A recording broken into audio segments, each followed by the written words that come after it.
I am Izzy Greenberg. Welcome to Early Care Connection. Today we are joined by our usual panel of guests, Meryl Gay from the Connecticut Early Childhood Alliance and Ava Bermuda Zimmerman from the Child Care for Connecticut's Future campaign.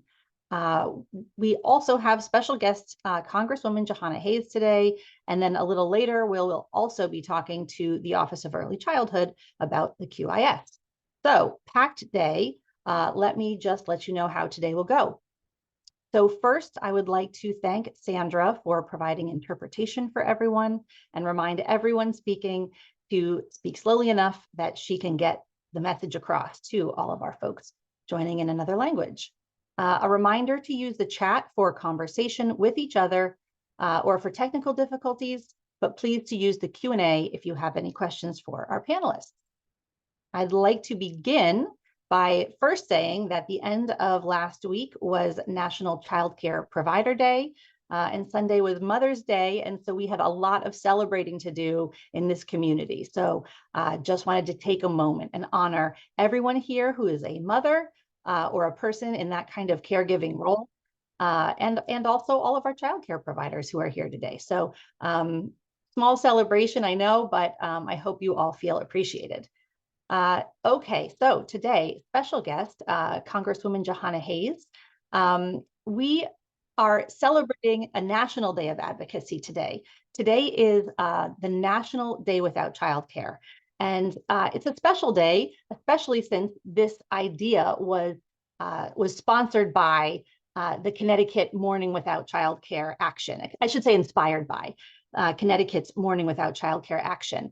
And so now it's a national day, and it's a day where advocates across the country are raising their voices and state by state, asking for more support, asking for more awareness, asking for help in the childcare sector. And so we really wanted to just have this day to call attention to the lack of funding for 0 to 5 education and our childcare system. So today, we're kicking off this day with a conversation with Congresswoman Hayes, and also later in the day, we will have a roundtable conversation in the afternoon with Senator Blumenthal. So we're asking all of you to participate today by sharing messages on social media, use the hashtag Day Without Childcare and Fix Childcare, and try to bring more awareness to this if possible. So Congresswoman Hayes, there she is. You represent District 5 in Connecticut. That's 40 towns in Connecticut. It is the most significant area by square mileage in our state.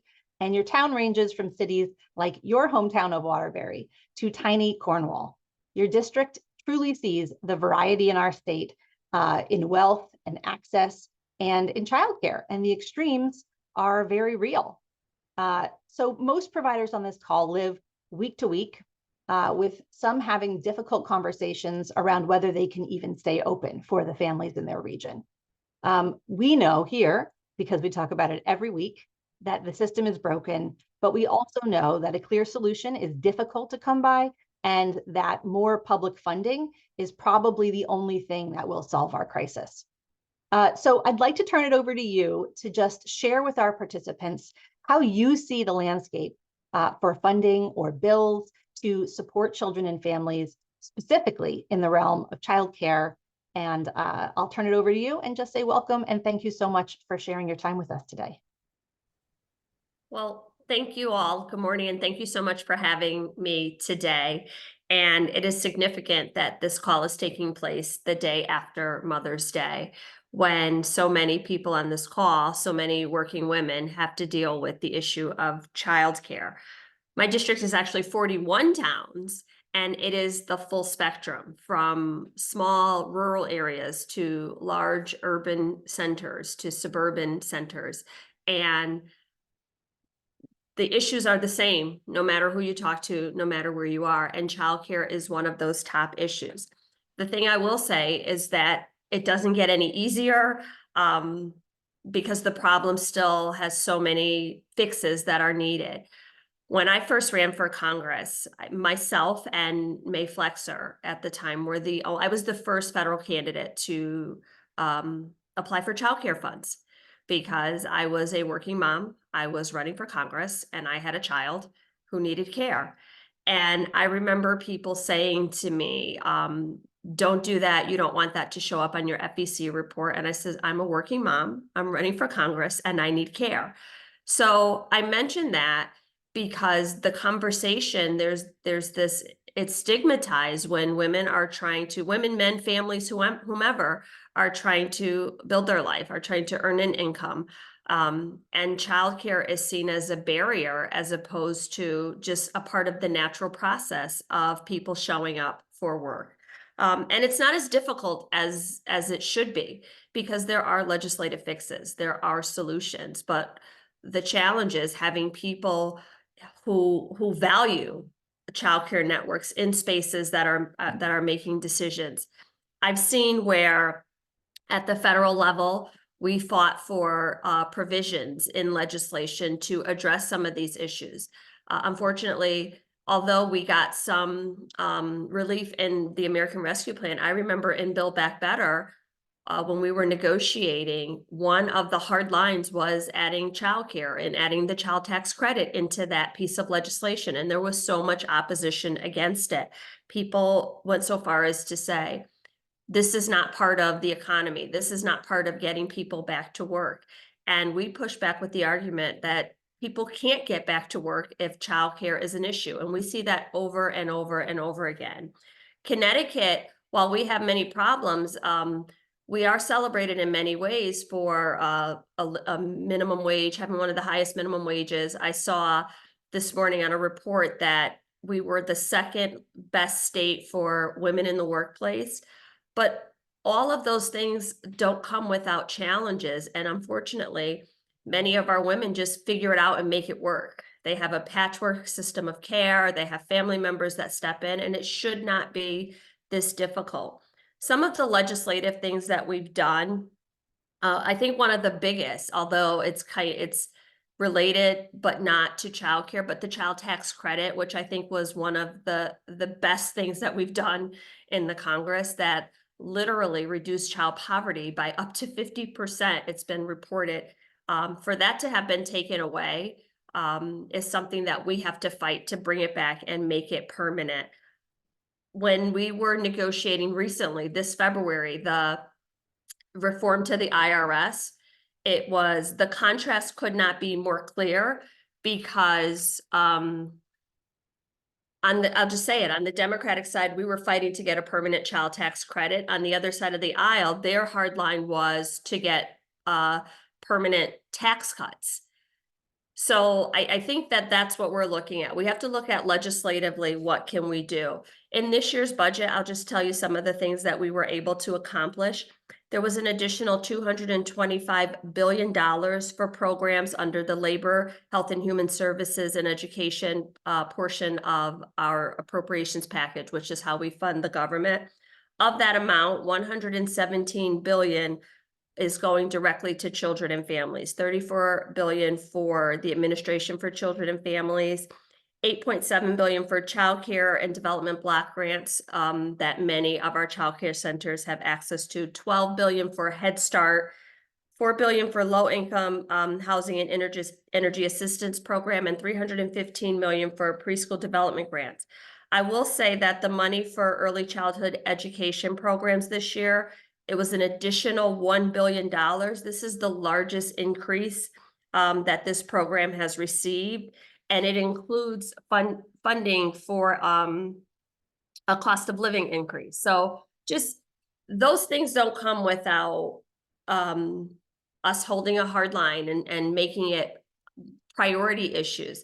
I think in Connecticut, we are incredibly fortunate because one of the lead appropriators, the ranking member on appropriations, is Rosa DeLauro, and this is something that she cares deeply about. So as we are making the case for these types of programs, she is someone who steers them all the way through the appropriations process and makes sure that they're in the final funding packages. I can tell you just personally, and then I'll wrap up some of the things that I have done. I introduced legislation, the Caring for All Families Act, to guarantee that FMLA covers caring for caregiving relationships. I introduced the Prospect Act, which has various grants to offset high quality childcare. I can share some of the legislative text of many of these bills. One of the things that has been incredibly important to me is food security and making sure that our children are fed, funding for the WIC program, the SNAP program. Just all of those barriers, I think, that help get parents into the workplace and get kids in safe and stable environments. But the thing is, we have to make sure that these programs are funded. I will say that this administration, the Biden-Harris administration, has really listened to many of the things that the policy proposals have incorporated them into their legislative agenda. We have right now, I introduced the Child Care Stabilization Act, the Child Care for Every Community Act. I have legislation to make sure that not only are we training more child care providers, but also paying them more, on parity with our teachers, because parents can't go to work if their kids are not safe. It doesn't matter how good of a job you have. It doesn't matter your proximity. It doesn't matter all of these other things. If your children are not safe, if you don't have care, you're not going to work. Period. Doesn't matter how much they're paying you. It doesn't matter how long it took you to get a job. If your children are not safe, parents have to make difficult decisions, but we also have to make sure that the people providing that care can also take care of their children, that they can also have what they need and their children are safe and provided for.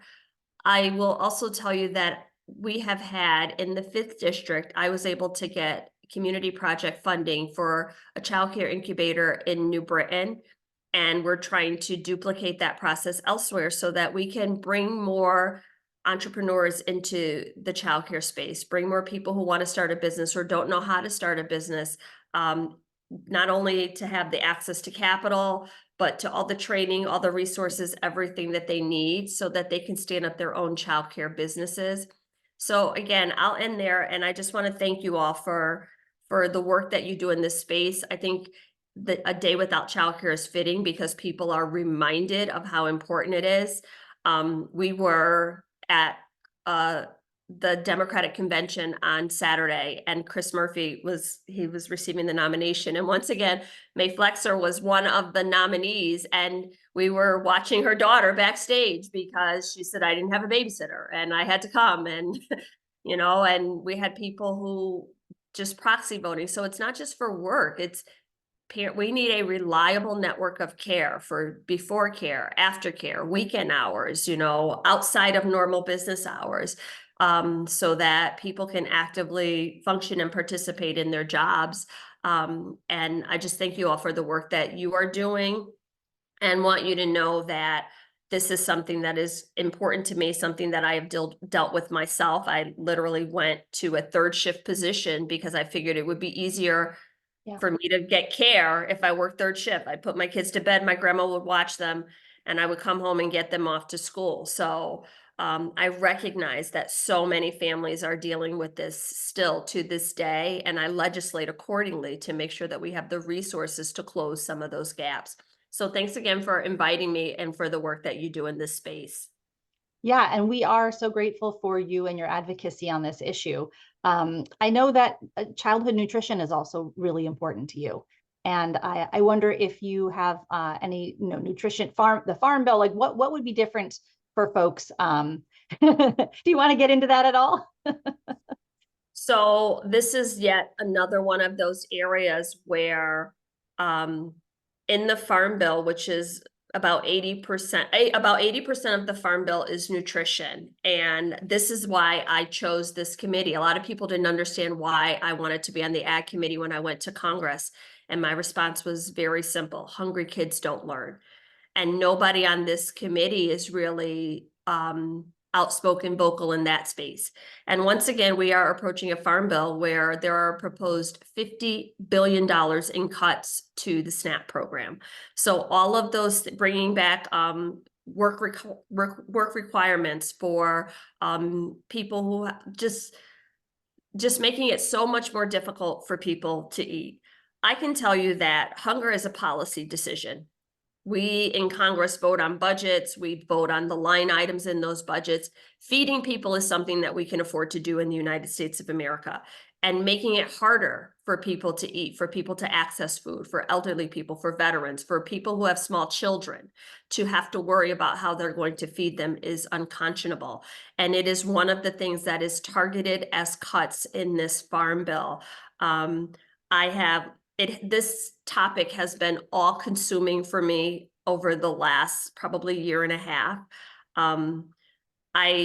When I first entered the Congress and went on this committee, I knew that feeding programs like SNAP and WIC and school meals was something that was always on the chopping block. But I thought that after going through what we went through in Connecticut with the the country, the world with the pandemic, but here in Connecticut, just seeing how vulnerable people were to food insecurity, seeing how every community across the state relied on it, seeing how every constituency was affected by it, I really thought that there would be a lot more just of an investment in making sure that we close the hunger gap. And that is something that is still under attack. It is an issue that I am just unapologetic about fighting for. People should not have to move money around and worry about paying one thing or feeding their children, getting a prescription filled or feeding their children, paying their rent, waiting for their paycheck next week. This is something that we can fix. So we have not had we haven't not seen the text of the Farm Bill, but by all accounts, everything that's been dripping out is that the program that will get the most severe and steepest cuts are our food and feeding programs. And that's just not something that I would ever support. I am now the ranking member on the nutrition subcommittee, and I'm going to keep making sure that we legislate in a way that is humane, that is compassionate, that we are feeding children. A lot of what is being reported about the number of people who access SNAP benefits or food pantries really doesn't take into account that the majority of those people are children who are unable to work, who their needs are changing. We got the Thrifty Food Plan updated to adjust for how much it costs to feed a family of 4, and they want to roll that back and bring those numbers down. You hear a lot about the increase in that program. It was about $1 of an increase a day, but it hadn't been adjusted in almost 50 years. One of the other things that we were able to do, I'm very proud of this, myself and Congressman McGovern from Massachusetts, we were able to get a White House conference on hunger. We got the funding, $50 million for a White House conference on hunger to bring together teachers and religious leaders and nutritionists and physicians and all of these people to come together to really do a deep dive on hunger and nutrition and food security in the United States. The last time that happened was 50 years ago, and Shirley Chisholm convened it, and that's how we got the WIC program. Yeah. So really having just a special emphasis on how do we legislate in a way to make sure that communities have access to healthy foods? How do we make sure that farmers markets are thriving, in inner cities, that people have access to fresh and healthy vegetables? Just all of the things that you would think would be just second nature in a country, in the United States of America. Like I said, this has been all consuming for a year. I can go on and on about food, but it is unconscionable that where we are looking to find pennies in our overall budget is taking food out of the mouths of hungry children. Yeah, I mean, listen, we have there's hundreds of folks on this call today, many who are using probably SNAP, many who have food in their using these programs in their childcare spaces, whose children are using these programs in their schools. Folks here absolutely understand the implications of these programs being subpar. We also, on this call, have a lot of folks who are running home-based sort of family childcare spaces, which, you know, for a mom like you working third shift, that's absolutely necessary that those thrive. And we have a question here from Jade Thomas, who says, all our kin works specifically with Connecticut family childcare educators who operate licensed childcare businesses out of their homes. Because they aren't reimbursed at rates high enough to pay for the true cost of care, they often find themselves making a sub-living wage income once all their business costs are accounted for. What are some things you see on the horizon to help educators like these receive both the compensation and respect they deserve for caring for children and families? Well, I think a couple things. First of all, helping to get all care reimbursed so that if families have higher reimbursement rates or more programs that they can tap into, then they can pay for care. Because one of the other things about home-based care that I know personally is you're dealing with less parents. But also you're developing close relationships with those parents.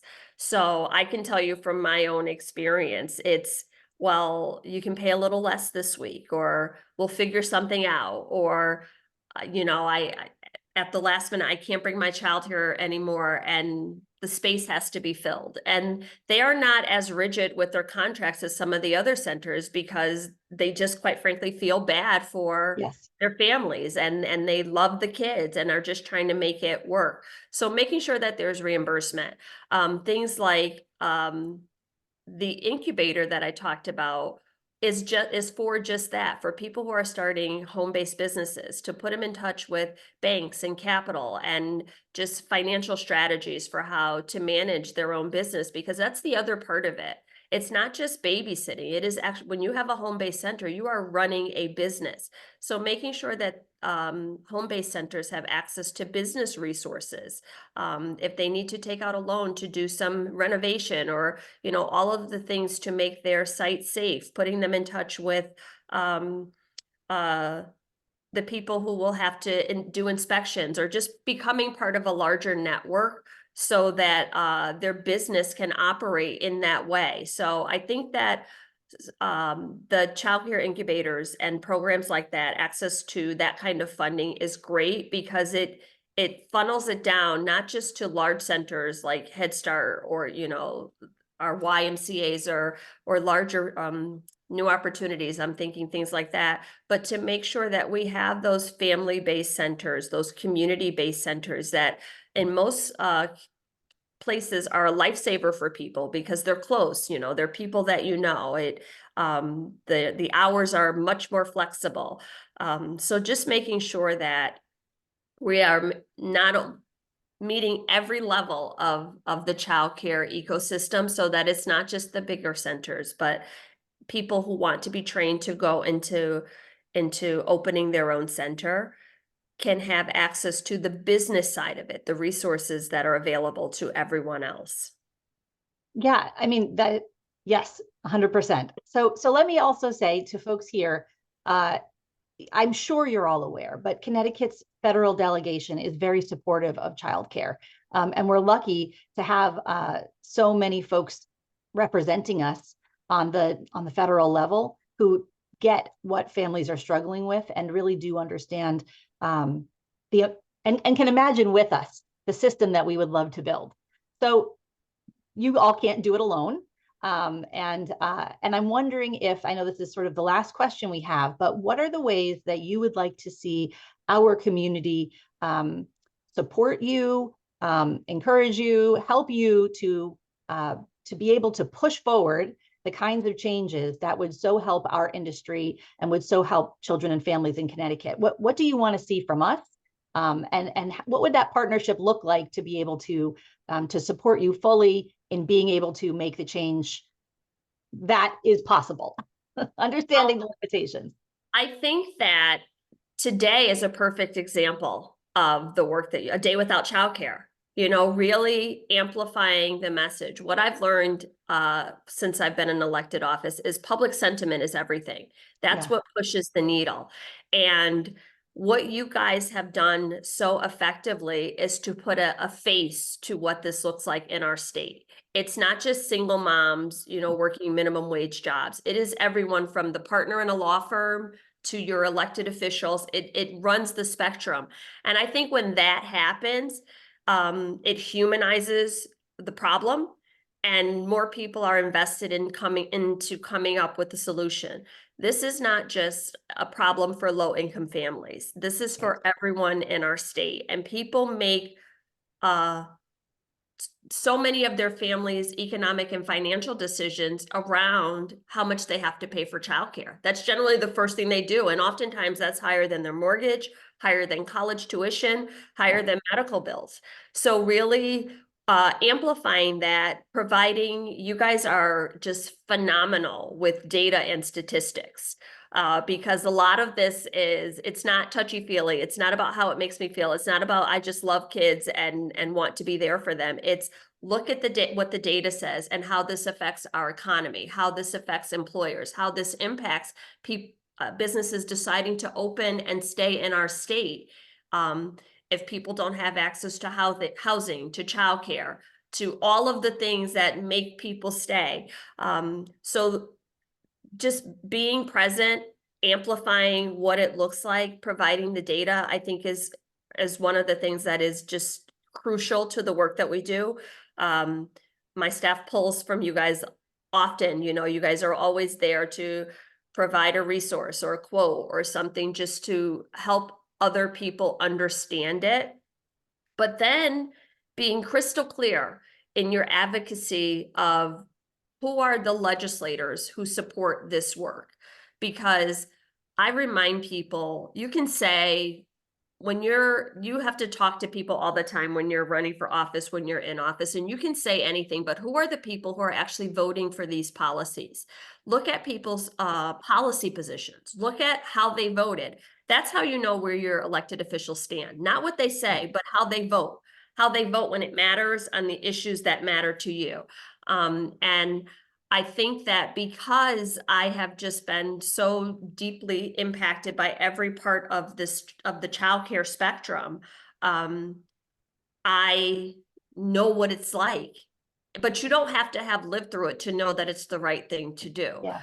Yeah. So just making sure that our elected officials understand, the names and faces behind this work, elevating the stories of the people who are impacted, celebrating all of our providers and the care that they give, and making sure that people understand and appreciate that this is a critical component of our economy.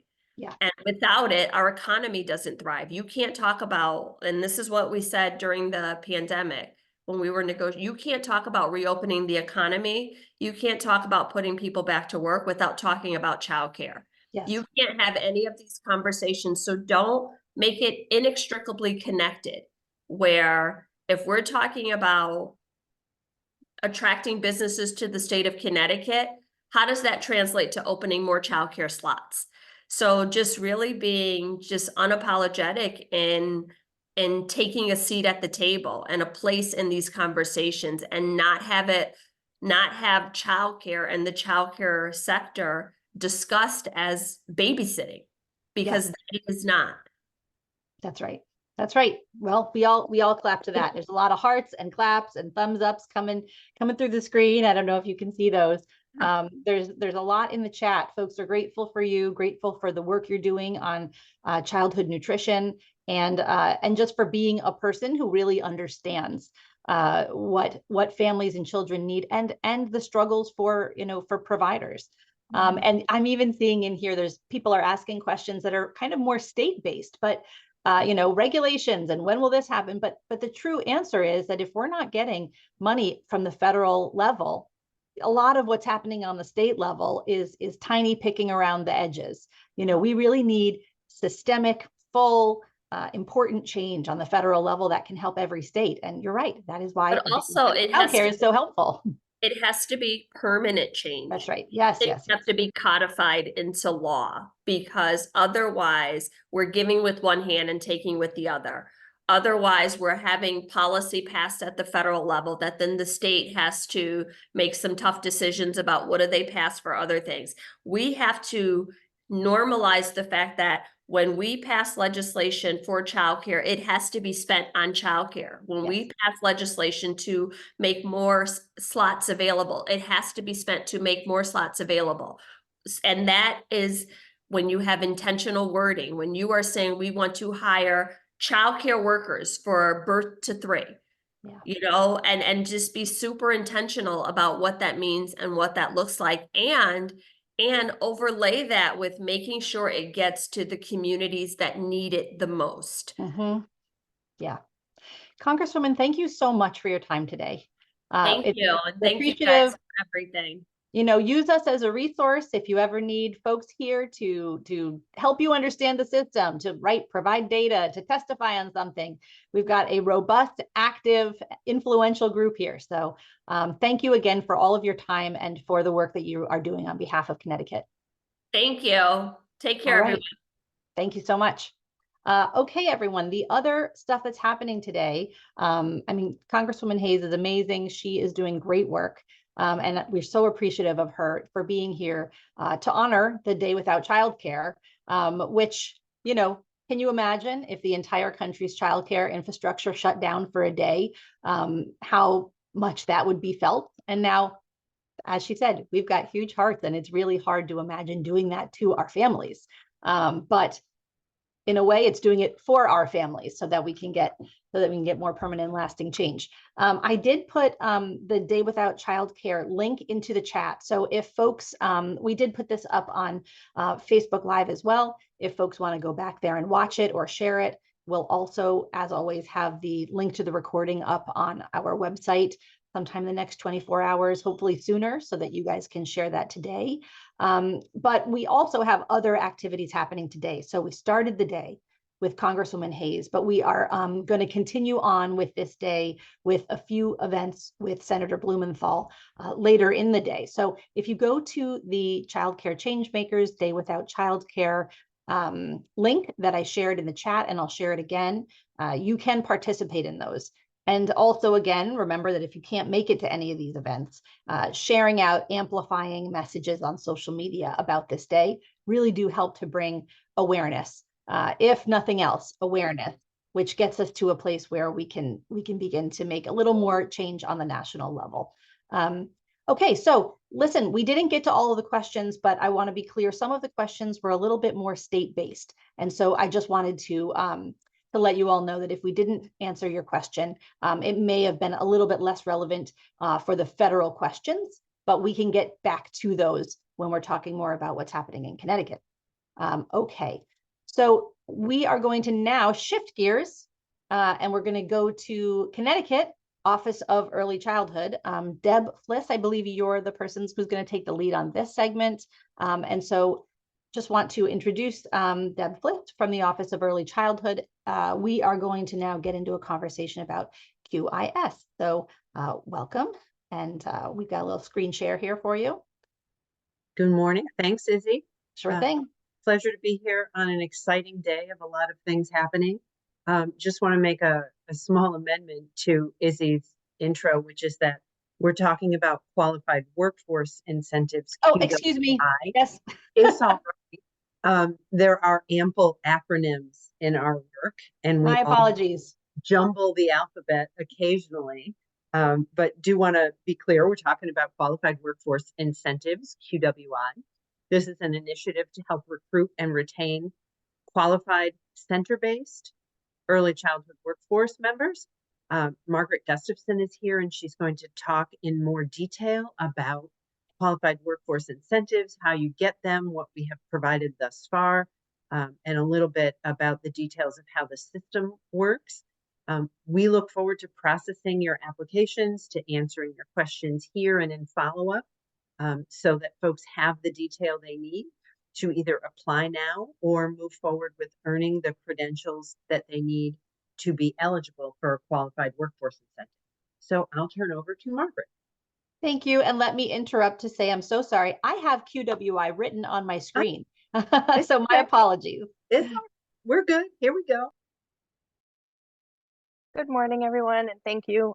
Feels very appropriate that the OEC should be talking about qualified workforce incentives following the previous chat about honoring who's in the workforce. So this is one of many strategies that the Office of Early Childhood is trying to incorporate to support providers. We have several goals for qualified workforce incentives for licensed center and group home staff. The biggest one, obviously, is to monetarily incentivize folks for completing formal education.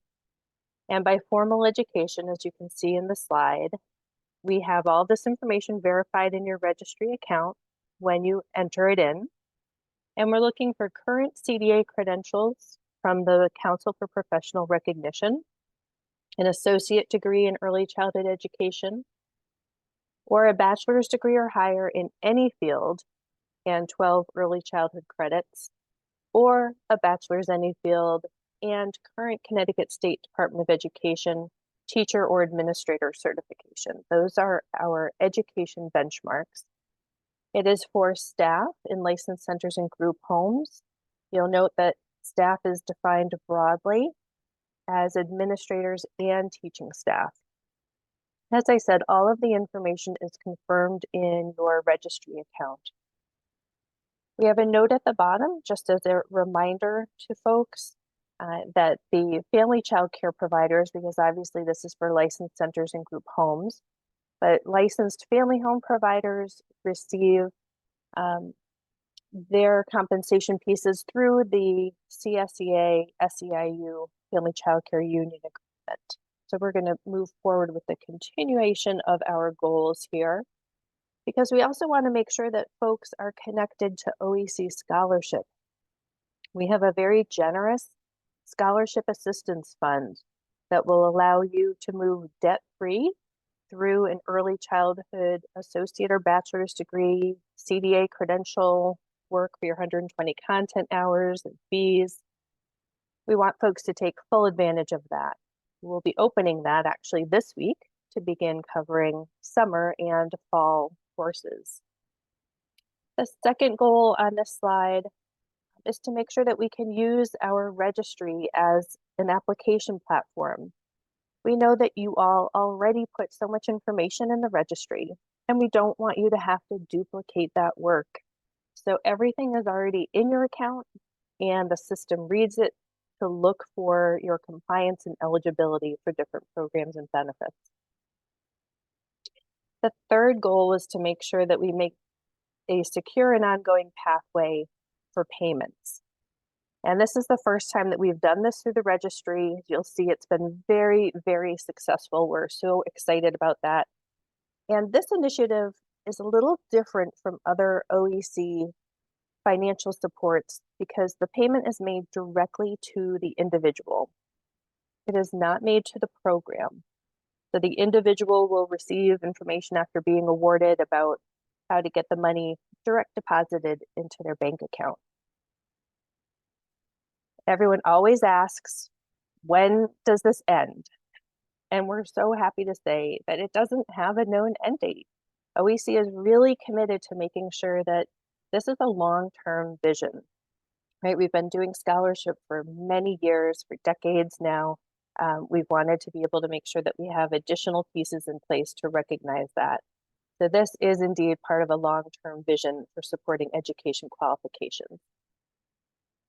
Let's take a look at how we got here. Everyone always wants to know, how did you come up with the amounts? Why did you focus on this area? So this is data from 2021, which was when we originally went to the governor's office and OPM to make the case for adding in this added layer of financial support. We looked at the data for confirmed staff in the registry.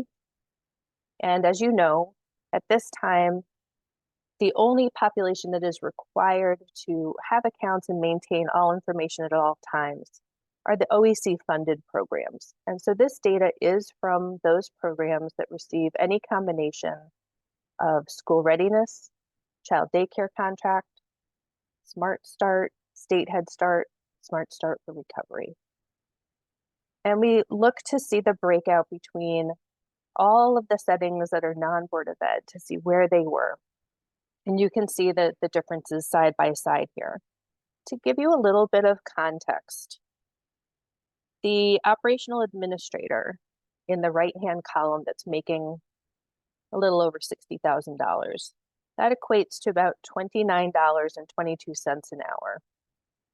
The teacher average right there equates to $19.36. And the assistant teacher accounts to $15.21. Now we know that obviously, since this is 2021 data, it's before the minimum wage had a couple of increases. And as of January 1 this year, the minimum wage is now $15.69. But just to give you a little bit of detail about what that equates to. And as you can see at the bottom, I have a little plug to make sure everybody remembers to put in good data in the registry. This is how we can advocate for all of you. If you put in that you make $1 an hour or $1 million a year, fabulous for you, but we can't use that. Sadly, those outliers all have to be removed. So your voice does matter, even when we're pulling that aggregate data from the registry. This is a page everyone's going to want to spend a little time looking at and digesting, maybe going back to look in the recording or going on the OEC's website. I'll have information about that in a moment. But this is where we landed with our awards. And you can see at the top, there is a definition for full-time and full year. Anyone who doesn't meet both those criteria then gets 50% of the award. The left column is the education benchmarks that I spoke about. And then you can see there is a column for base amount. We start at $500 for current CDA credential. This aligns to the amount that family child care providers get under the CSEA SEIU agreement. So that's a nice place to be able to say, you know, we're in the same place on that. Then you see that there are 3 bonus opportunity columns. The first is for folks who work with infants and toddlers, right? A known priority area for the Office of Early Childhood. The next bonus column is for folks who work in programs that are either NAEYC accredited or Head Start approved, that quality indicator. And the next bonus column is for the Social Vulnerability Index, or SVI bonus, to recognize OEC's strategies for equity. The far right column then gives you the lowest award possible and the highest award possible out of those categories. And if you remember that teacher from the previous slide that was making $19.36 an hour, let's just say for congratulating her, she's got her bachelor's degree, she meets all 3 of the benchmarks, so she gets the high-end award of $2,600. That's equal to about 3.3 weeks of her pay, just to give you a little bit of perspective there.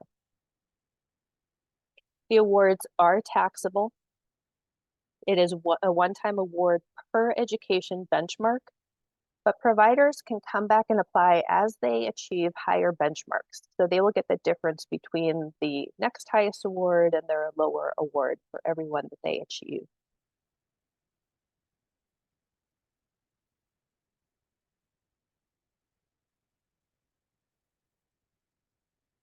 All right, on this page, we show you where there's a wealth of really good, solid information about qualified workforce incentives. So on the OEC website, under the For Providers tab, head to Financial Supports and then Qualified Workforce Incentives.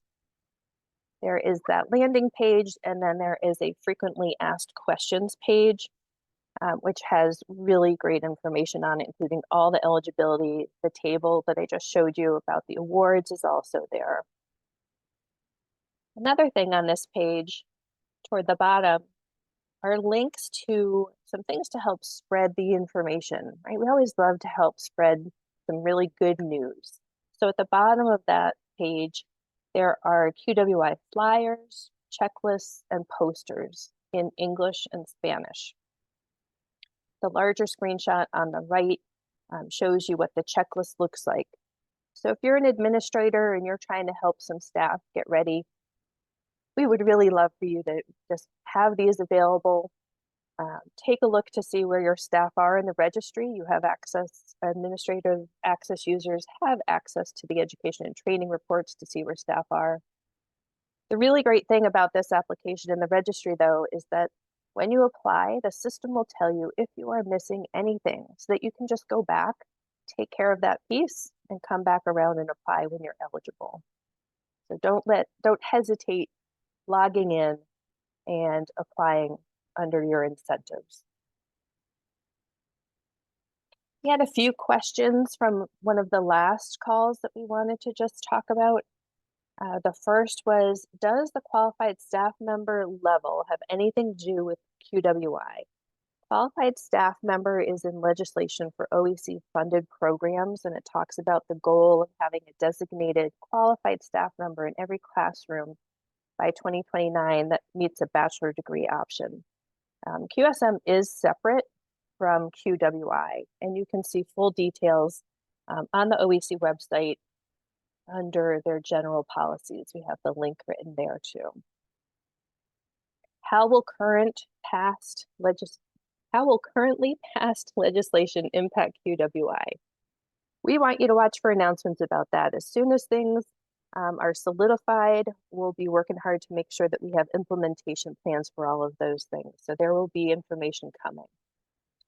And the last question, if I have a non-early childhood education bachelor's degree, can I get an early childhood education associate's degree to qualify? First, we want you to look at the benchmarks that we talked about to see the highest level, a bachelor's degree in any field plus 12 ECE credits. More than likely, folks who have advanced degrees are already meeting this, or they have some pieces that we can work with them to meet. The second part is that OEC has a policy of degree progression. So we want folks to follow that linear path from a credential or a degree like a CDA or associate's, then on to the bachelor's degree, but not to go backwards in terms of that educational value.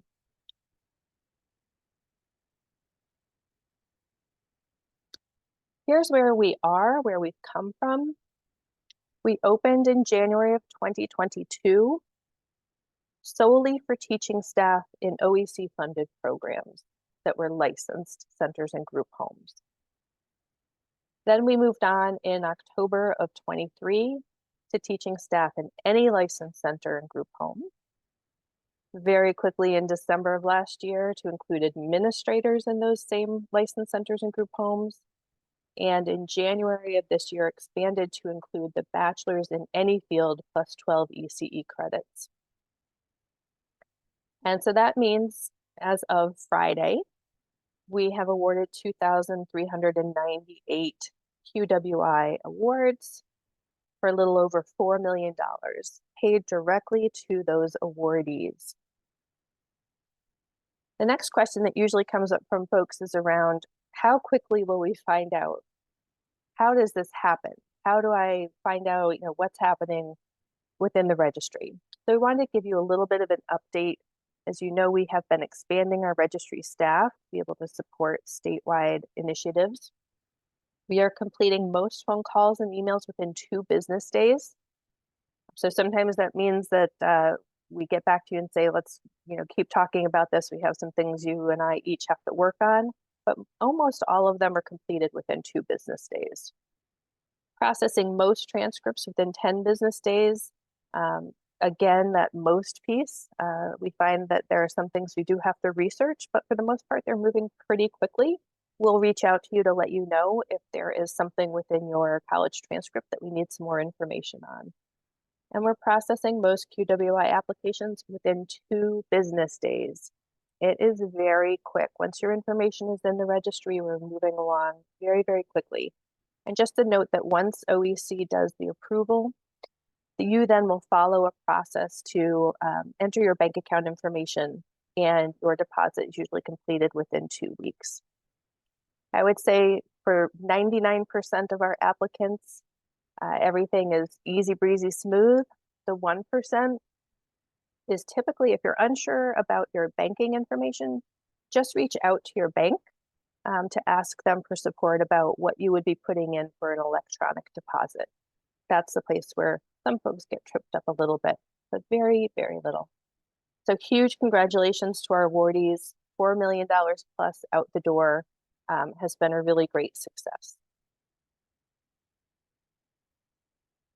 If you have any questions at all about QWI or the status of transcripts when you're looking in your document and you see they're verified, but you're unsure what everything means, just reach out to your registry education advisor. You can look on the bottom of any OEC registry page to be able to find their information. I'm going to flip back. I know that people like to go back to that one page to see those awards again. But thank you for your time. This has been lovely to be able to talk about something so positive. Izzy, back to you. All right, sounds good. Thank you. Meryl, I'm going to actually ask you to jump in for some questions. I know you've been monitoring the Q&A, and do you want to keep the screen share up, Margaret, or do you want to take that off? I can take it off. We can go back to it if we need to. Oh, hold on. I'm trying to look through the questions here. There is one about the family child care agreement. Just to be clear, the QWI and the qualified workforce incentives are center-based incentives. They're not family child care. Family child care is covered under the union contract, and the union contract has some incentives for people getting a CDA, et cetera. Whether it goes beyond that, that's determined by union negotiations, not by.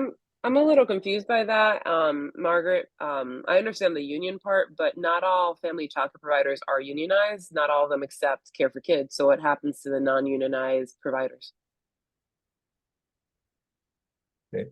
I'll take that, Izzy. It's our understanding that we can't compensate family childcare providers outside of the union agreement. No, I think you're misunderstanding. Not everyone is covered by a union agreement. The only people who are covered by a union agreement in family childcare are those who are connected to specifically to Care for Kids. Yeah. If they're private pay, they don't have unionization. Yeah, we can take a look at that with OPM, but that's not our understanding.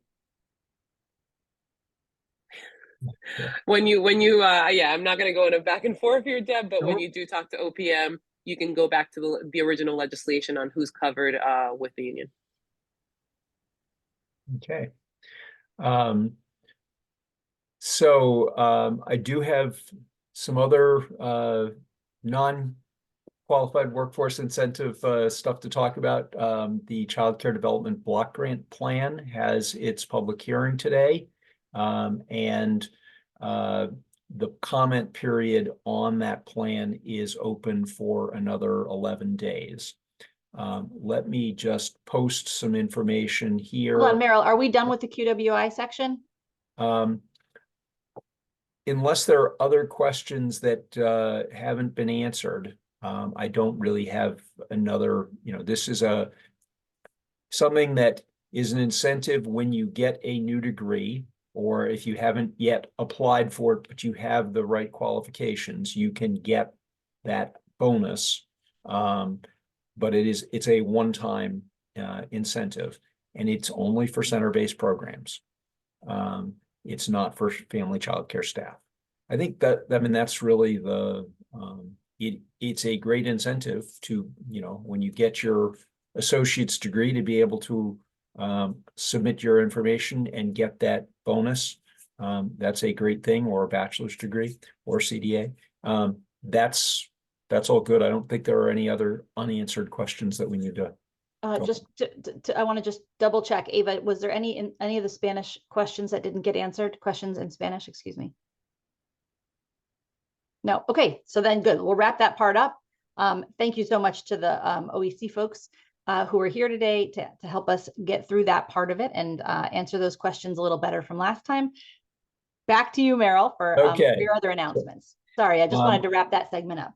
So sorry, I just stuck something in there before I finished writing what I wanted to write.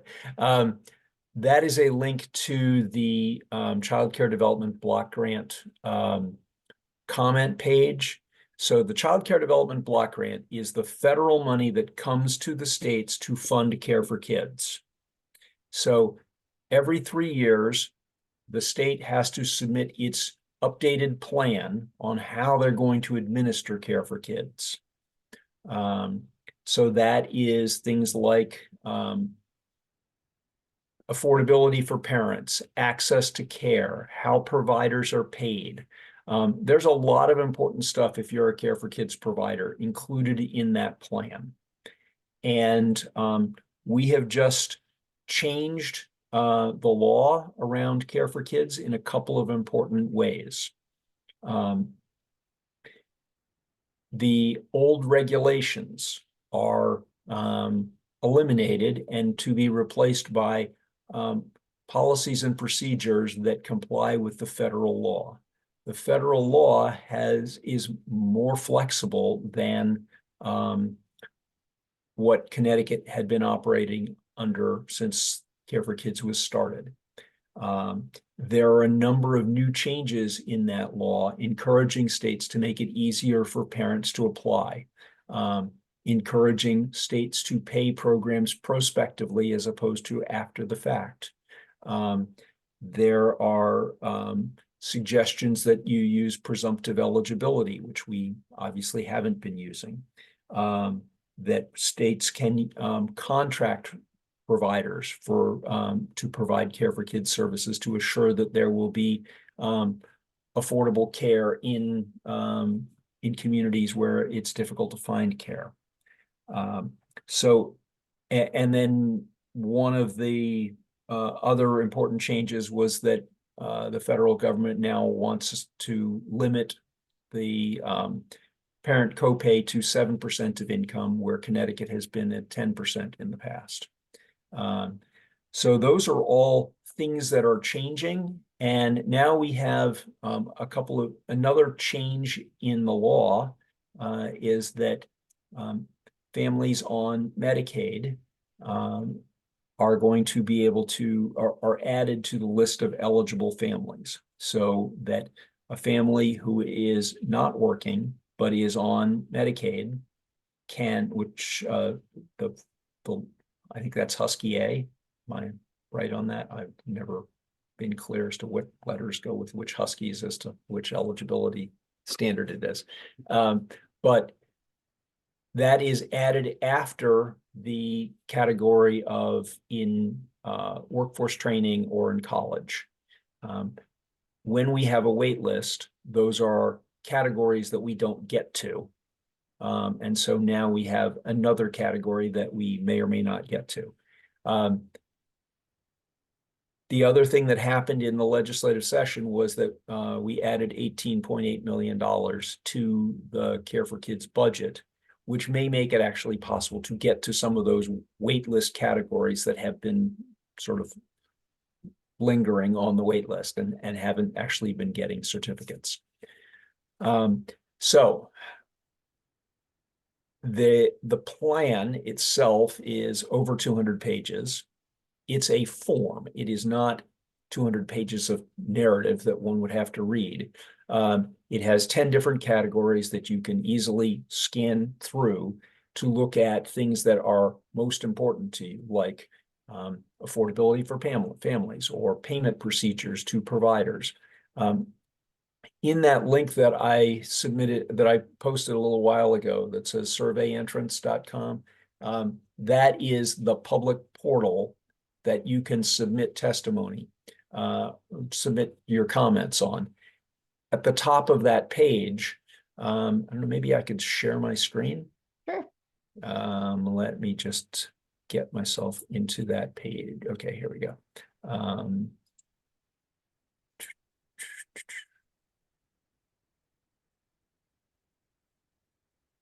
So this is what it looks like when you get there. Up here in the top right corner is the plan where you can see it, and then there's a summary of the changes in English and Spanish. Down here, if you click next, you can start a form and where you can submit testimony or comments about particular sections of that plan. So there are 10 different sections. I'll click on it and you can see what I'm talking about here. Maybe, there we go. So you have each of these different sections. So, if you wanted to talk about payment practices to providers, you could click on section 4, and then you could say payment practices to providers. You click on that one and you could type in your reactions to it. Now, obviously, you need to look at the plan first to know what you're commenting on. But these comments all have to get read and taken into consideration before the state submits its final plan. They will be finishing this comment period on the 24th of May. So we have 11 days. And then they submit that plan, and that becomes the rule under which they're operating Care for Kids. So I just wanted everybody to know that this is out there, and it's something that you may want to take a look at and submit some comments.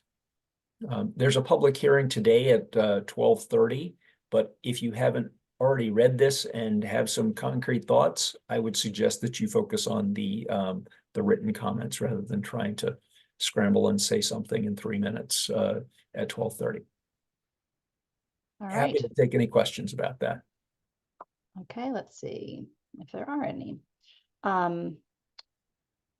This looks like it could be QWI questions.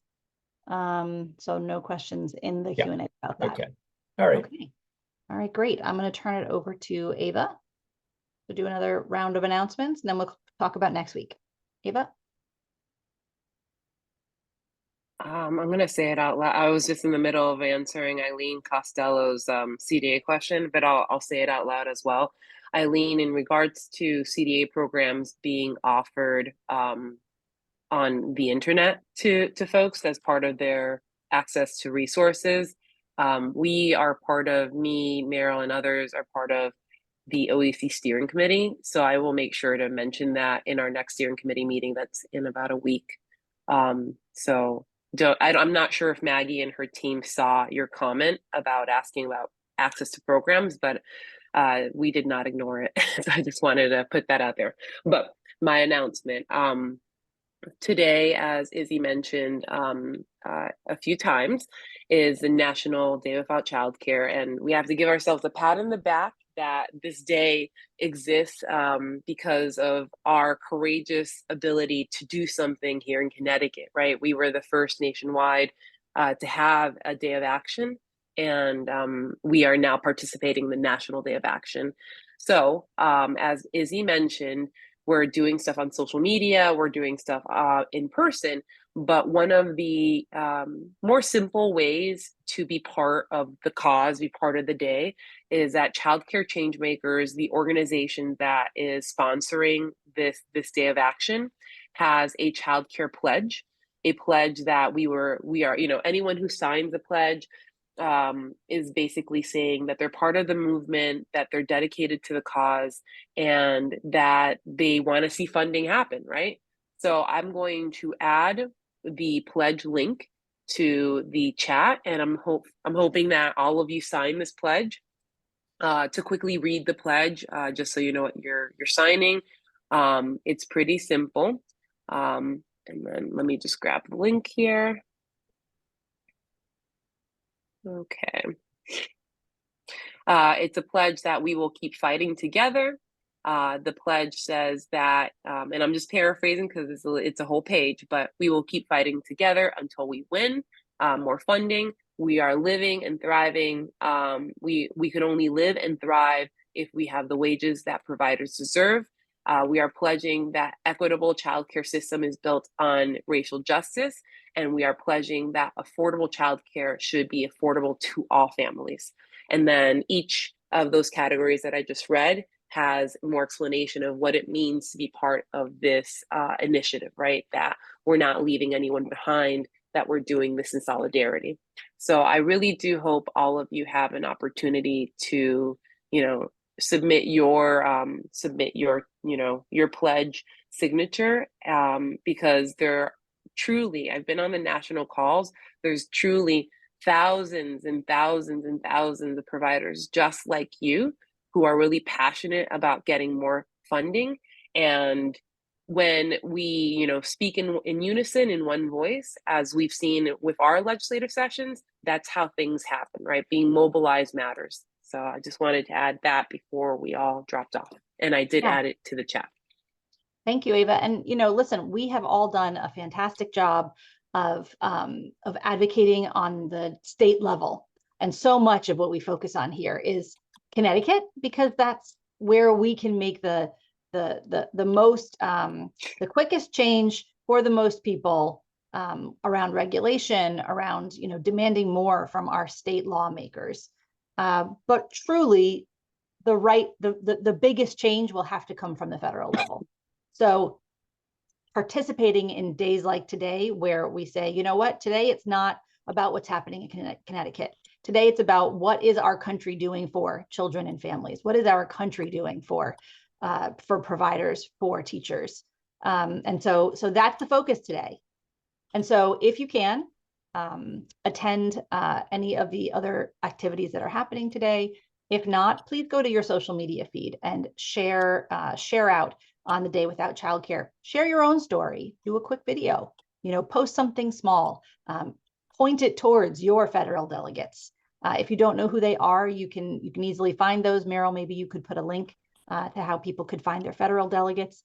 Point it towards them, towards the president. This change has to happen at a much bigger level. We talk to the governor very often here, but today this is focused on the president, focused on Congress, focused on the House of Representatives. And that's who needs to make this big system change. So I encourage you all to share out information from the Childcare for CT site. That's at Childcare for CT. We did make a live. Unfortunately, there was a technical difficulty. It didn't start until about 1 minute into Congresswoman Hayes, but nonetheless, share out that video, share out any of the other content that we're posting there today, and share your own stories. So Ava and Meryl, I hope I'm not jumping the gun, but I wanted to just say that next week, I think that next week is when we're doing the legislative wrap up, kind of informing you about the legislative session that has just passed. Am I right about that? Yep. Yes, Really right. Okay, great. Yeah. So we've just I believe May 8th was the last day of session. A lot happened. Of course, there's scrambles at the last minute. Some things passed, but they were weakened. But there is some news to share. So next Monday, we will go through what happened in this legislative session. So, okay, I think that's it. I do have one announcement. Yeah, I have one announcement that just came in the Q&A, and I transferred it over to the chat. Adrian, the childcare director for the union, is on this call, and he is having conversations with providers and the state about the bonuses. So he created a link in regards to this issue about who gets the bonus. So if you are interested, if you're listening and you're a childcare provider who's home-based and you feel like you should qualify for a bonus, I highly recommend that you connect with Adrian, and the link is there. It's a bit.ly link that says childcare union dash contact. Okay. All right. Sounds good. Thank you. All right. So everybody, happy Mother's Day to all of you mothers and caregivers out there. Happy Child Care Provider Day, which was on Friday. And have a great week. Enjoy the spring. And we will see you back here next week to talk about Connecticut's legislative session wrap up. All right. Thanks, everyone. Have a good one.